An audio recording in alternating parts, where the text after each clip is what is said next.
Along with other businesses and nonprofits around the country, the past several months have been difficult for the Pride Center and our community.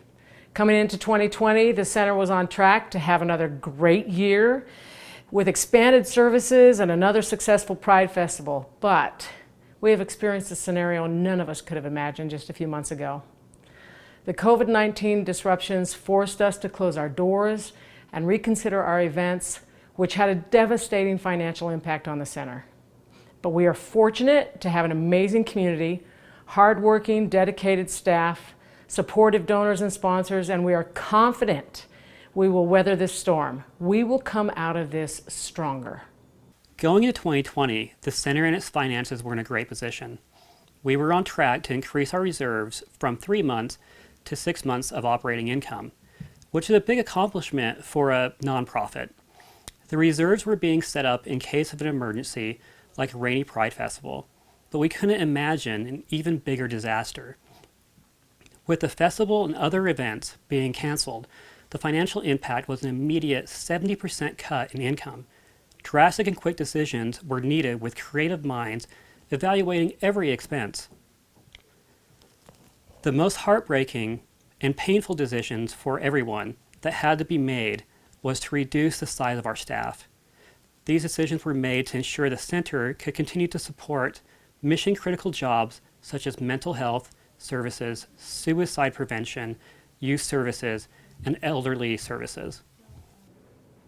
We applied for a PPP loan through Zions Bank and received loan approval after the initial layoffs.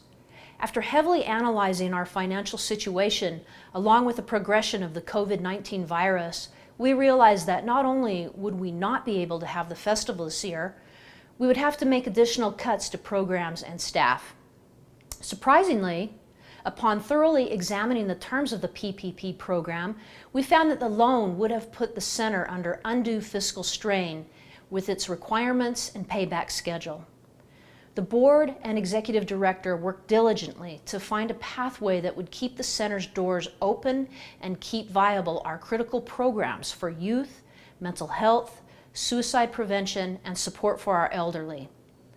We are grateful to Zions Bank for continuing to guide us through the ever-changing rules of the PPP loan. The center for the last several years has operated in the black, and we have made the decision to keep it that way and not to burden the center with unproductive debt.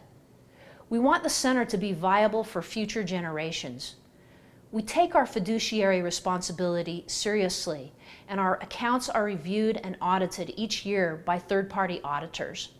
The financial 2019 audit is in process, and prior year's financials can be found on our website.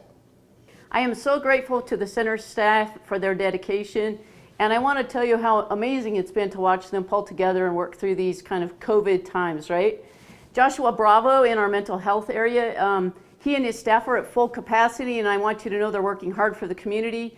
Amanda Darrow is working with our youth, and we're so grateful for her work and the volunteers who are there with her. Our suicide prevention programs are continuing because of the skill of Katie Perkins. And ever more important, our SAGE program hasn't missed a beat. In fact, under the direction of our watchful and credentialed Deb Hall, who's run the program for years, she's worked with our elder population, and we're so grateful to her, and she's joined forces with others to help keep the SAGE program going. John Johnson, of course, well, there's a lot to be said about him, but we're so grateful he's the gift that keeps on giving. I want to thank all of our staff because they have stepped up to the plate, and they're really there for you, and I hope that you'll continue to support them in the great work they do for all of us. I want to thank you so much, and I look forward to working more with you. We recently had an exciting conversation with Centrelink, the National Association for Pride Centers. They tell us that LGBT centers across the country are in crisis, and some are imploding with the stress of managing decisions at this time. We are buoyed by the comments from Centrelink that the Utah Pride Center has eyes on us from across the country. Pride centers in the USA have taken notice that despite all of our challenges, we are emerging as one that has managed the transition as well as possible, and we have set the financial groundwork to survive and succeed. The board of directors has been tirelessly working and have been involved in every decision. Every difficult decision around restructuring, finances, and survival were fully discussed in research. The board and the executive director took an all-on-board approach to make sure everything was done appropriately, ethically, and legally. Doing otherwise was not an option for us. It is the standard by which this board and ED operate. Although we have members of the boards that are lawyers, business owners, nonprofit professionals, and have HR experience, we reached out for additional eyes and minds to help us guide us through this transition. We have many to thank for their often pro bono work. 3 outside lawyers advised us on processes and procedures. Stratus HR guided us through the best practices and personnel issues. Outside accountants and CPAs provided a second and third set of eyes on our finances to be sure that we are always managing every donation appropriately. There are so many to thank in our community that stepped up during this time, and we are eternally grateful. It is said that tragedy can bring out the best in people. Well, with the outpouring of support from so many of you, it has lifted our spirits. We are moved by our donors that have been quick to increase their donations to help us with our efforts. For the sponsors and donors working with us to find new ways for them to continue their contribution and involvement. We are encouraged by the incredible personal messages of support and understanding from so many of you. But most importantly, we are confident that we know the center will be here to continue to provide life-saving services for the LGBT+ community. While we have much to do, we promise our attention is on our mission. We will lead with kindness as always. We also have a few things up our sleeve to celebrate our community and keep us vibrant, so stay tuned. Finally, on behalf of myself and every member of the board, we want to say thank you for all of your support, your love, and your kindness. You know, I'd just like to thank you for all your passion. You know, passion is what guides our community, and I think, you know, that is what will get us through this difficult time. I want to thank the donors and the sponsors for everything you have done and believing in the Utah Pride Center. Thank you. I want to thank everyone for believing in our mission and for sticking with us during this difficult time. I want to say thank you very much to our many communities that make up our larger community. Thank you for coming to all of our events.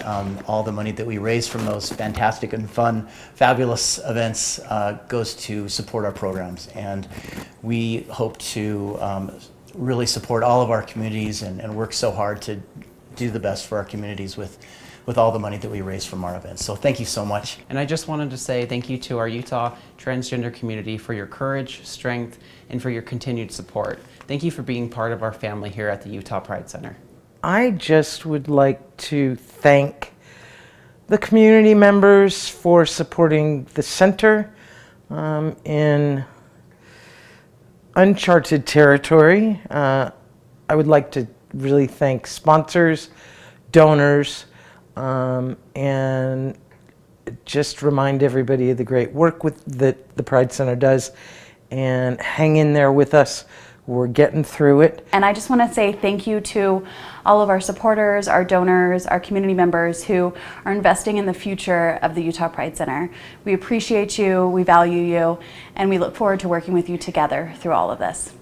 I just want to let everyone know that the LGBTQ community is about more than just one person. We're a large and diverse group of people.